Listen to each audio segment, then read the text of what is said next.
ফাঁসি লালগোলার আর এসপি মুর্শিদাবাদের। 14 তারিখে ওর বাবার ক্ষমতা থাকলে আমার মোকাবেলা করবে। বেলা 11টা থেকে 1টা এসপি অফিসকে ঘেরাও, কোনো নোটিশ দেবো না। 1 লাখ লোক নিয়ে হুমায়ুন কবির যা। আপনারা সবাই কপি নেবেন।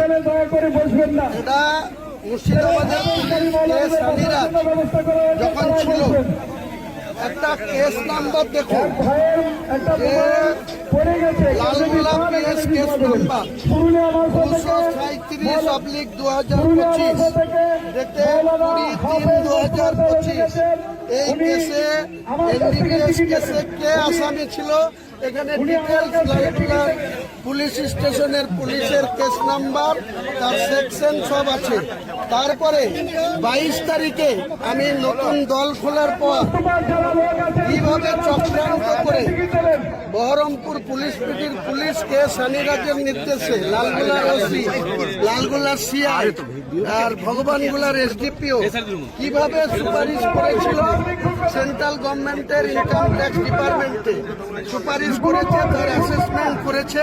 একটা পুলিশ কি করে এত যোগসাজশে যুক্ত থাকে সেন্ট্রাল গভর্নমেন্টকে 15,53,60,697 টাকা 10 পয়সা অ্যাসেসমেন্ট করে এটাকে ফ্রিজ করার জন্য, সিজ করার জন্য সেন্ট্রাল গভর্নমেন্ট কোর্টে তো যাবো। আর তাছাড়া মোকাবেলা করে নেব বহরমপুরে 14 তারিখ বেলা 11টা থেকে 1টা পর্যন্ত এসপি কে রাস্তায় ঘিরে রাখবো।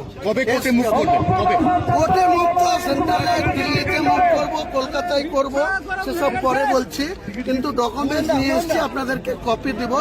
এরা যে যোগ সাজস করেছে তার প্রুফ এটা, যে কেসটা যেটা হয়েছে, যে কেস রেফারেন্সে আমার বিআই, আমার মেয়ে, আমার জামাইদের ফাঁসিয়েছে 15,53,50,000